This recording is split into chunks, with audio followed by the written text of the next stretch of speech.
Do you want to know how to cook the easiest dish on the planet? Crepes involve no knife work, barely any recipe knowledge, and they're really hard to mess up. Oh, and if you've got 15 minutes and a bowl, it's a perfect breakfast.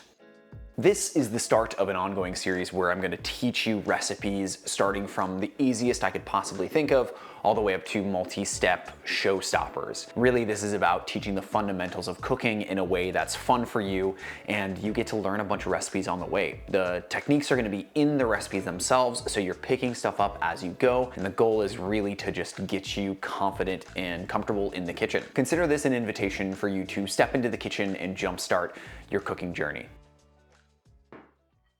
So crepes were a staple of Saturday morning breakfasts in the Marty household. We call them palatchinki, which is kind of the East European name for crepe, but at the end of the day, it is a batter cooked on the stove, thin and delicate and light, and filled with really any manner of fillings you'd like. As defined by Harold McGee in his just stellar work on food and cooking, batters generally contain more fat, sugar, and water than doughs and bake into moister, softer, more dense and crumbly products. Gluten's role as a structural support is taken over by starch, which is almost completely gelatinized in the abundant water and by egg or milk proteins that coagulate during cooking. So in short, batters have so much more liquid than a dough does that the role of gluten as sort of the structural web holding everything together is just completely out the window.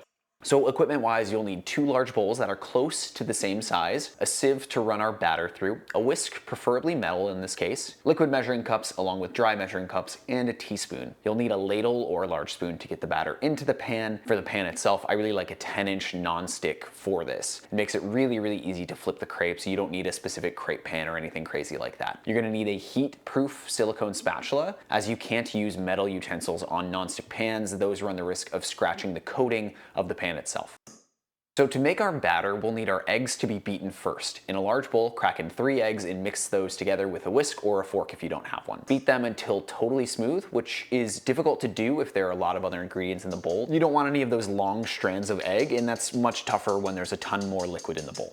Add in 1 1/4 cup of whole milk. With all of the milk and eventually butter that's going on, this is a pretty rich batter, which is a great thing in my opinion. Add in 1 teaspoon of sugar, a pinch of salt, and 1 cup of all-purpose flour. Although this is a sweet batter, salt is a requirement to get the flavor right. Without the salt, the crepes are flat and bland, and this is true for pretty much every sweet baked good. Whisk this together until fully combined and then walk away, just set it down for about 5 minutes. This rest is gonna let some of the air out, and it's gonna let the flour lumps, any that are left, work themselves out. Remember the sieve that I mentioned in the beginning? This is the time to pull it out. After the 5-minute rest, pour the batter through the sieve into the other bowl, and you'll see why it's so important for this. Any of those little lumps of flour that didn't get worked out during that 5-minute rest are gonna get caught in the sieve. Those little bits of flour would cause our batter to tear in the pan later, so it's important that those are gone. Put 1 tablespoon of butter in the microwave for about 8 seconds or so until it's melted. If you need a little bit more time, do another 8 seconds, and then whisk that butter into the sieved batter. That resting also serves a purpose of bringing the batter closer to room temperature, so our melted butter doesn't solidify here. Sometimes if you put melted butter into a cold liquid, you just get little pebbles of unmelted butter. The beauty of a crepe lies in its delicately thin structure. If your batter looks something like this, like a pancake consistency, it's gonna need to be thinned out or it won't coat the bottom of the pan correctly. You'll pretty much end up with pancakes. If your batter is like this, which is really runny, you're not gonna be able to flip it or fold it without tearing the crepe. Aim for a batter that coats a spoon like so, and that is gonna be perfect. I like to get a pan hot over medium-high heat and then back the heat down to medium for the actual cooking. A little bit of butter is nice here, and it's the perfect thermometer. If it melts slowly like this, you're gonna need a little bit more heat, and then if you put it in the pan and it browns right away, you're gonna need less heat. When it comes to any sort of flatbread like this, there's almost always a sacrificial first crepe, just like the first pancake. Usually the pan needs a second or so to evenly come up to temperature. You will get a little bit of a hot spot here and there, and the first crepe helps kind of spread out that heat to the pan. Take your ladle and fill it roughly 2/3 of the way full, and then pour that batter into the center of the pan. Immediately lift the pan and swirl it so the batter spreads into a thin, even layer. This cooks in about less than a minute, so keep an eye on the top of your batter. Once it's pretty much dry and you see the edges sort of pull away, you can gently flip it. simply slide your spatula under the crepe and use your free hand to help guide it. Once you've gotten comfortable, I always just end up using my hands and just pull up one of the sides and flip it over. I don't like to butter the pan in between every crepe. You kind of end up with like a soggy, buttery crust that way. You can totally do that. I just like the dry cook on it. I like using the butter as the thermometer for the first crepe and then just letting the pan go dry for the rest of them. Work your way through the batter. This is gonna make roughly 8 to 12 crepes. As you cook them, it's a nice idea to set them on a plate and then place that in a warm oven. You'll soon have a beautiful stack of delicate and delicious crepes ready to be filled and devoured.